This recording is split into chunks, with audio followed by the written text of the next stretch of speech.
So a couple of intros. I want you to take a good look at the picture on the front of the bulletin. And it's not completely clear, but what's happening is that these beach shacks are being moved back to higher land to prevent sea rise. On the Gulf of Mexico, there are lots of them. And pushing back against the sea, finding refuge, hiding in the bushes in a certain way. And secondly, notice in that great, great hymn, Great is Thy Faithfulness, how nature's manifold beauties are praising God. It's such an important hymn. It kind of says it all, but nature gets a whole verse. Check it out. And today is kind of a special day because 5 years ago, Micah got ordained here.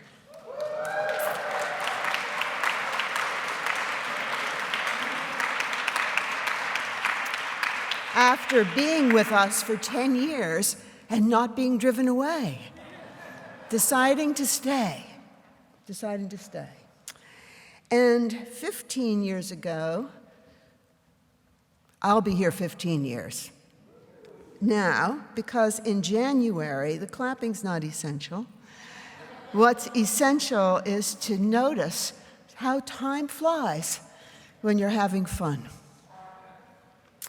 And over time, a lot has shifted here, though we have not pushed our shacks back into the forest. Indeed, during these times, we lost 8 years, even under Obama, in not doing all that we could to deal with climate change. We tried, but we really finally didn't do much, and now the last 3 years, enough said. Non-action, pushing back, retreating, doing nothing when we could have done something. Leadership matters. If for no other reason than that leadership can forge a direction, has the permission to lead, even if it can't get everything perfect. It can do something. So I wanted to do a kind of refresher course for me and for you on these multiple anniversaries and days that have a little importance to them. And also, we're having new members, Discovery, Membership Curious after church. So I'm going to talk about church today. I'm going to talk about the Judson model. I'm going to talk about pastoral care. I'm going to talk about what it means to be a member. And good old St. Paul is right behind me, because, you know, he really was the one who taught community ministry all his life to churches. He taught us how to do it. And he's got a lot of ideas about how to do it, and they're really quite brilliant and quite practical and quite useful. So we're going to do a little Paul, and I'm going to argue that the best way we can deal with the huge climate issues is to create strong communities like this one. That's my argument.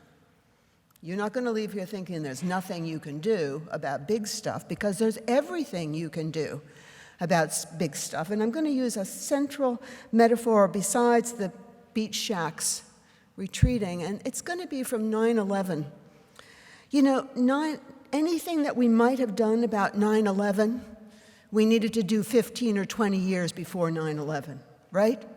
Anything that was going to matter to that horrible violence that came upon us needed to be done before.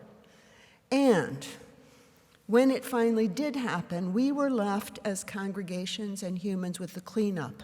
And I want to add another picture here. Shacks receding, but also people acting. So 9/11 happened. We were in Miami. My daughter, Katie, was a junior in high school, and she and I were the only members of our family present that day. I was the first person to show up at her school to pick her, first parent to show up at her school to pick her up, and she was deeply embarrassed. Why are you so scared, of all people, that you show up here before all the other parents and pick me up? And I said, because we have to get the cat, we have to get money, and we have to go to the church and organize. That's why. And you're going to work. And sure enough, Katie called all 40 of the members of the youth group that day, got them to come to the church, and had them call all the seniors in the congregation. She organized pastoral care. That's what we're here to do. We do pick up the pieces, but we also get ready and stay ready and become as strong as we possibly can. So the beach house on the front cover struck me as a great picture of what most churches do. We push back from the edge, snuggle in with our folk, do what primates do, mate and dominate, and create tribes that try to evolve. And I have always thought of Judson as a different kind of church. And I'm going to give common sense pictures of it today. You see, you can move your beach house backwards and protect yourselves and your possessions for a little longer than others can. Or you can stay out closer to the waves and get bounced around and maybe even get extincted. Or you can build yourself a safe house, a safer house, and from it take trips to the danger,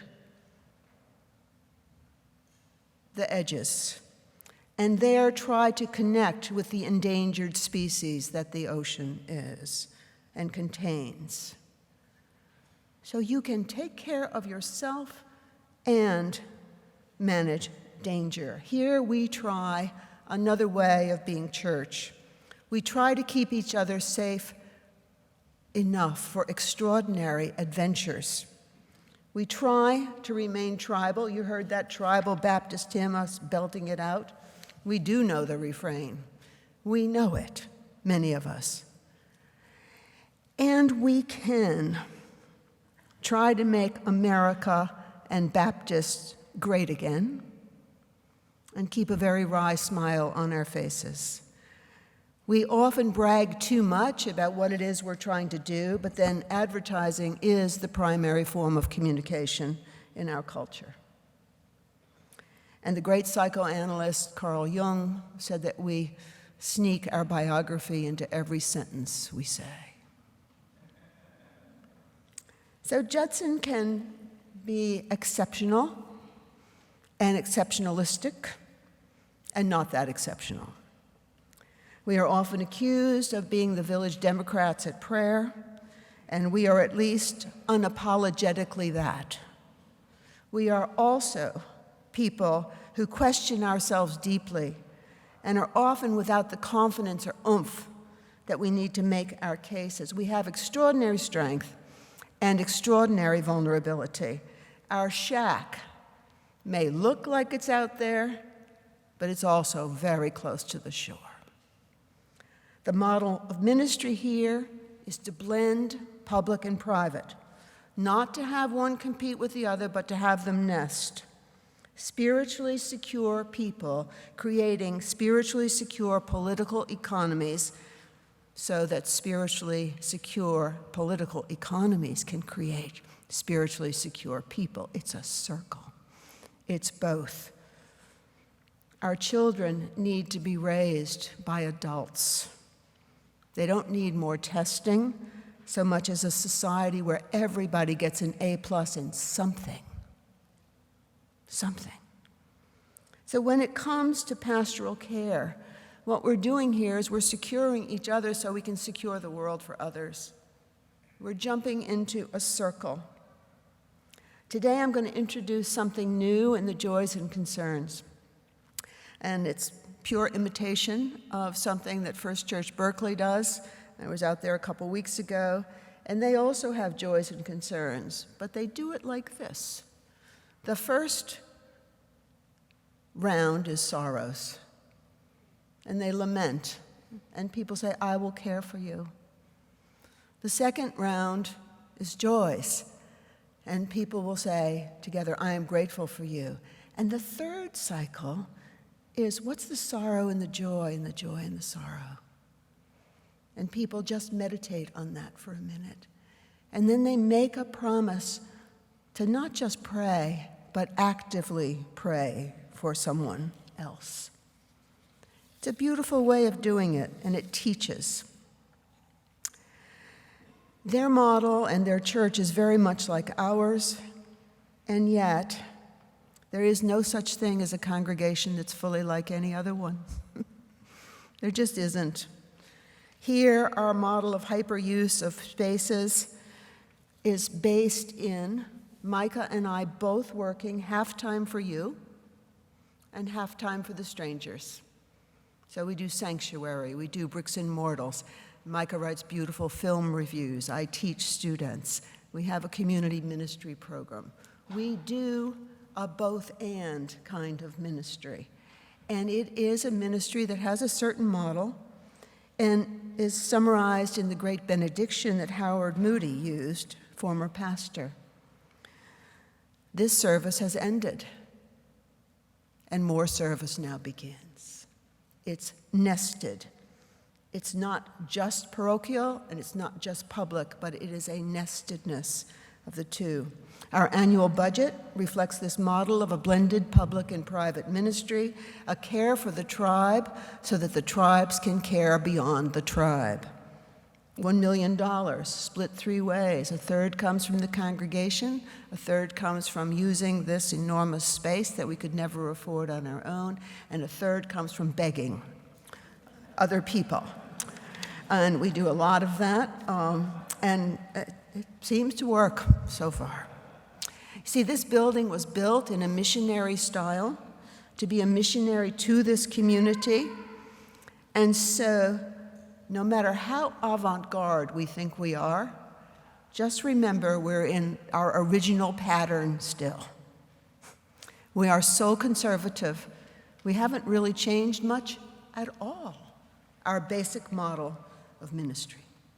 So, in this really quick overview of the way we do things here, or have done them, and obviously anything can change and does, what's membership? According to St. Paul, membership is being members of one another. And he is talking about feet and hands. He's talking body. We are members of one another. If your foot hurts, the rest of you will also hurt. There's quite the debate going on in churches these days about how we should become more like other not-for-profits that are so successful in their fundraising. And I'm on a listserv that's having a major fight about whether the people who contribute should be listed in some kind of chart so that, like NPR does it, because they think that NPR is more successful at fundraising than we are. And then somebody said, yeah, but what about the widow's mite? You know, what about that? Or somebody even said, is stewardship a donation or a contribution? The average contribution a member of Judson makes, last time I checked, is about $458 per year. We take contributions annually as members. And it's called a tithe sometimes. Most of us do it online.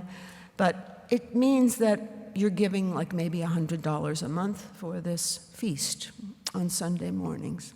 You're not making a donation or a contribution, you are participating in stewardship.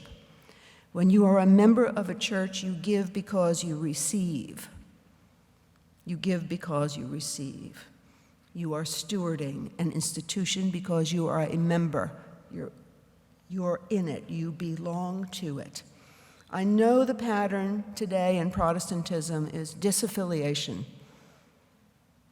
That's the pattern. I've read a gazillion books about how serious the pattern is.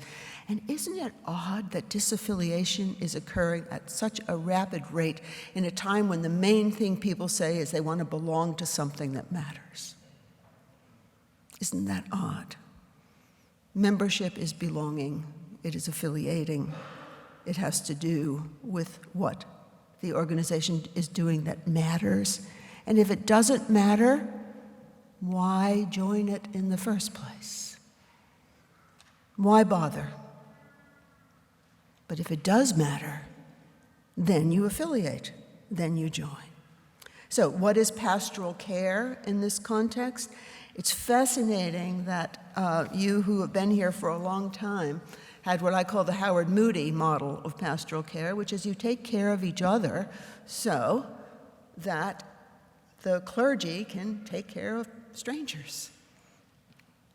Also blended, of course, but that model is coming back. I just received a Doctor of Ministry entire 58-page paper on how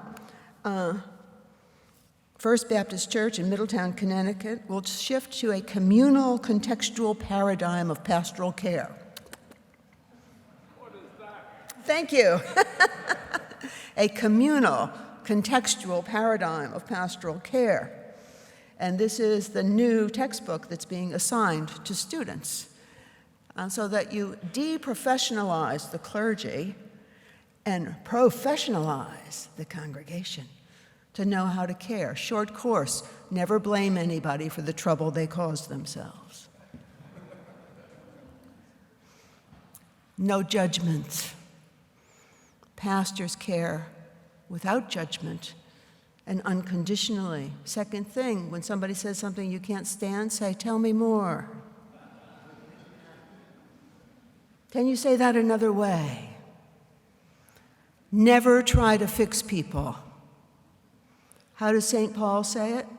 Accept. Did you see that text? Right there. Accept. Welcome.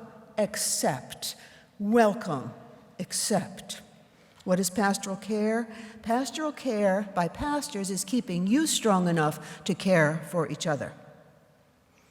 Actually, the Paul text also says, welcome one another, therefore, just as Christ welcomed you for the glory of God.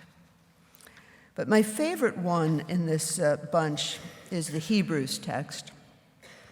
Consider how we may spur one another on towards love and good deeds, giving up and not giving up meeting together, as some are in the habit of doing, but encouraging one another, and all the more as you see the good day approaching.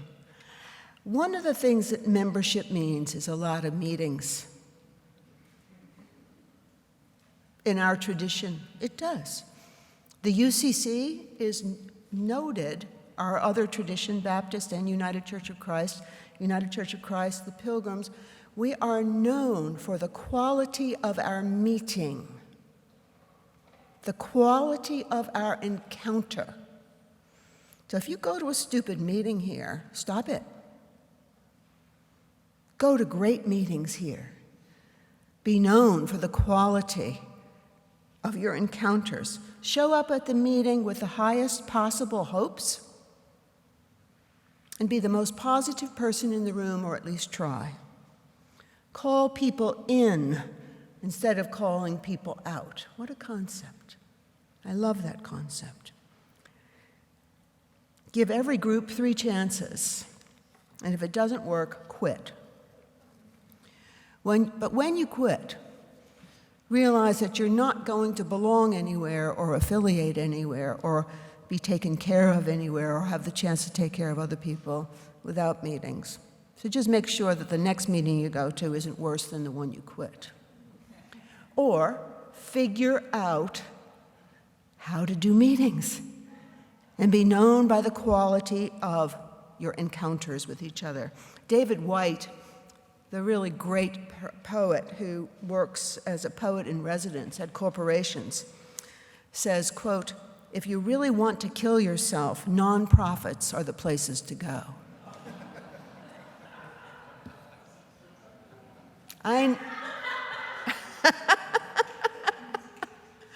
I know a lot of you work in not-for-profits, right? We aren't good at meetings, and yet we want to belong. And yet we're members one of another. And when one meeting goes south, it's not just your foot that hurts. A lot hurts. So Boeing asked White, after he made this analysis of the kind of dismal practices in most not-for-profits, the Boeing executive, and I know Boeing's having its own trouble right now, that's another question, but the executive realized that, quote, "the language we have in the for-profit world is not large enough for the world we have already entered. The language we have in the for-profit world is not large enough for the world we have already entered. Remember 9/11? You could do something about it 15 years before, maybe, but not the next day. You see those shacks? We can do something about it. Maybe. Now, having wasted so much time, what will be the bridge for democracy, for self-governing institutions, for the sea, for your shack? What will the bridge be? It will be the quality of our human encounters with each other as members one of another who accept each other and don't try to fix each other. Amen.